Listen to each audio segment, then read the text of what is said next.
Bonjour à tous, c'est Eric Legloire et tu regardes un nouvel épisode de l'Interview Flash, l'émission où j'interviewe les meilleurs commerciaux pour savoir ce qu'ils font pour apprendre.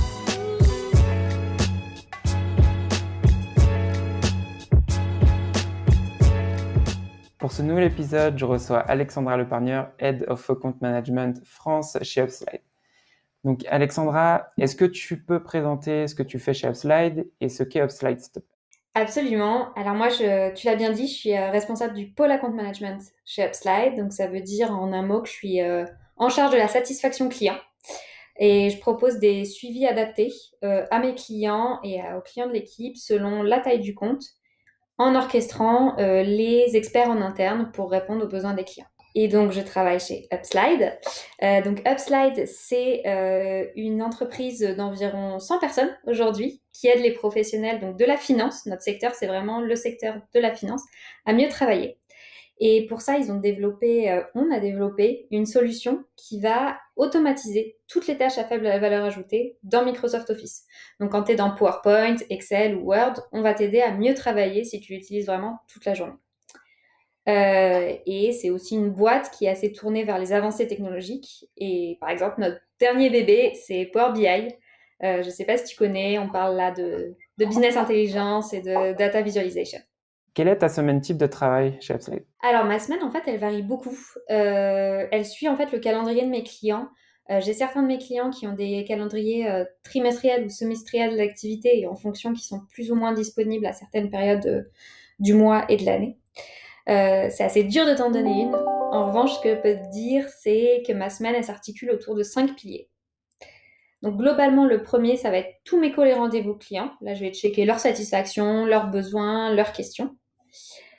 Ensuite, je vais faire donc ce qui s'appelle de l'orchestration interne, c'est-à-dire que pour leur répondre, je vais mobiliser les équipes qui tournent autour de la solution Upslide. Donc, ça va être soit le produit, soit des consultants qu'on a chez nous, ou même des designers pour répondre vraiment à tous les besoins du client.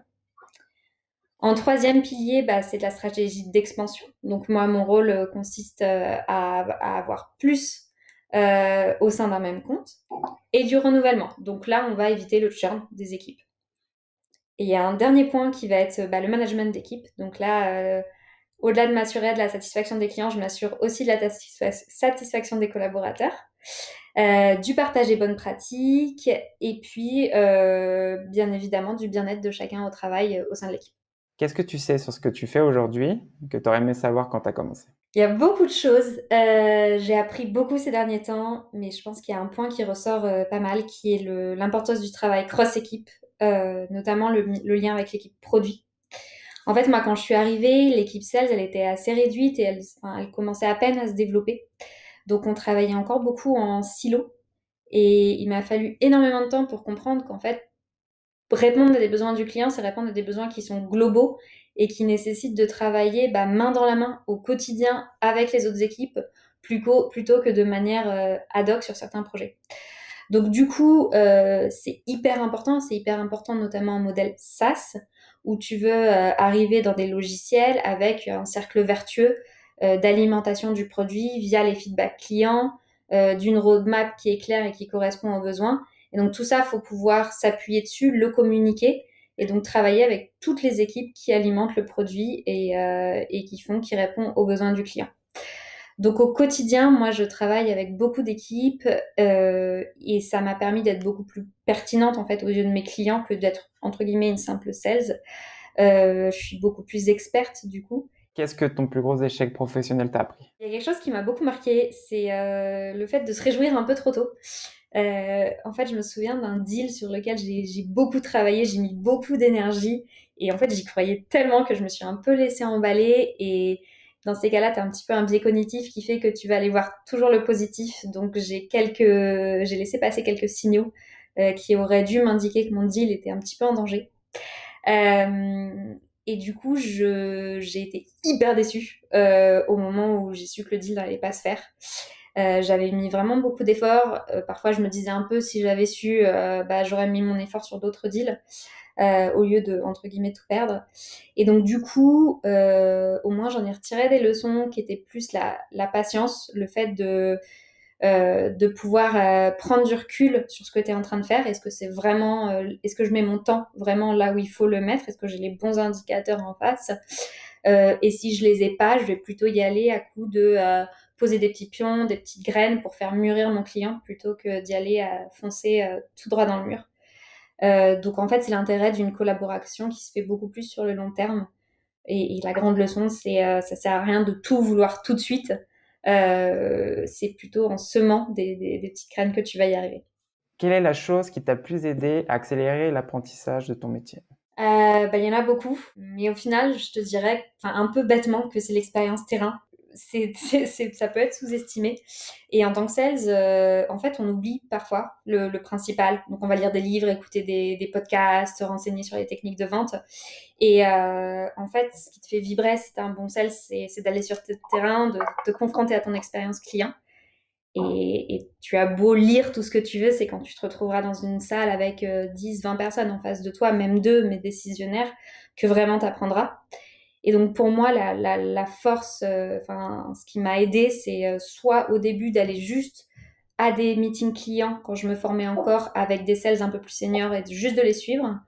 Et par la suite, quand j'ai pris un petit peu en maturité, je me force quand même de temps en temps à prendre quelqu'un d'Upslide avec moi pour me donner du feedback sur ma prestation, ce que j'ai bien fait, mal fait, ce que je peux améliorer. Je pense que c'est hyper important parce que même si tu le répètes devant tes collègues, devant ton miroir, ce sera jamais la même chose que d'avoir la personne en face de toi et d'être en situation. Donc, génial de lire podcast, mais après ta théorie, indispensable de passer à la pratique et c'est ça qui va faire que tu vas apprendre énormément. Quelles ressources, et quand j'ai ressources, ça peut être livre, podcast, blog ou autre chose, t'as le plus aidé dans ta carrière? Alors, c'est dur d'en choisir une. J'utilise quelques newsletters et podcasts, dont le tien. J'aime beaucoup Amcamgram sur l'account management et il y a des posts très cool sur LinkedIn d'une boîte qui s'appelle Meet Your Market. Et sinon, je t'avoue que je suis un peu old school. Enfin, c'est ce que je disais tout à l'heure. C'est ce qui m'a le plus aidé, c'est le shadow. Et puis pas forcément senior, hein. Parfois, tu peux juste y aller avec des collègues. Et donc du coup, comme je te disais, j'ai des gens qui viennent me voir, mais moi j'essaye encore d'aller voir des collègues en rendez-vous, de m'effacer, juste d'écouter comment ils répondent à une question, de me dire ah c'est marrant, j'aurais pas répondu ça, mais c'est une hyper bonne pratique. Et c'est aussi l'intérêt du télétravail en ce moment, c'est que tu peux te connecter à des conf calls et juste écouter et faire énormément de shadow là-dessus. Donc ça c'est super. Et la dernière ressource, elle est super humaine, c'est-à-dire que moi, en fait, j'ai eu la chance d'avoir une manager qui est vraiment au top, qui me coach au quotidien. Et la chose que j'ai appris par elle, c'est la notion de quick win. Donc, on a souvent plein de projets, X, Y, on veut lancer plein de choses. Et même si c'est des projets qui sont très bien, mais ça peut mobiliser beaucoup de ressources et beaucoup de temps, elle m'a toujours poussée à me dire ok tu vas le faire, mais en attendant qu'est-ce que tu peux faire pour vite mettre quelque chose en place qui va résoudre la situation dans l'intermédiaire qui sera quand même bien, même si ce sera pas le must du must. Et donc ça m'a forcé moi à me dire toujours ok demain quick win, comment je peux résoudre ça si j'ai pas tout de suite la résolution de terme et qui va quand même montrer que je fais un pas en avant et qui va aider mes clients même si j'ai pas creusé encore tout le fond du sujet, et ça je le fais en parallèle.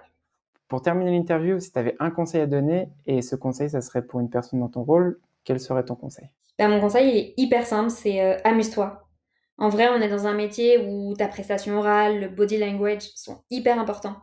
Et donc, si tu ne t'amuses pas, tu prends pas du plaisir à faire ce que tu fais, ça va se voir, ça va se ressentir dans la façon de t'exprimer. Et tu seras jamais un aussi bon communicant et donc un aussi bon commercial que quand toi-même tu es convaincu de ce dont tu parles et du message que tu veux faire passer. Donc, j'ai envie de dire, on passe pas autant de travail dans notre vie pour pas avoir du fun dans ce qu'on fait, l'apprécier, ce serait bien trop triste. Donc, prends plaisir, apprends et amuse-toi dans les interactions que tu as. C'est hyper important. On arrive à la fin de cette interview flash. J'espère qu'elle t'aura plu et que tu auras appris quelque chose, car l'objectif de cette interview, c'est de te faire découvrir comment d'autres commerciaux font pour apprendre. Si tu veux recevoir plus de contenu sur la vente, j'envoie une newsletter chaque dimanche où j'y partage 3 contenus et on est déjà plus de 370 inscrits. Si tu veux t'inscrire, c'est thesalesgame.substack.com. et je mettrai le lien aussi dans la description. Je te dis à bientôt. Ciao!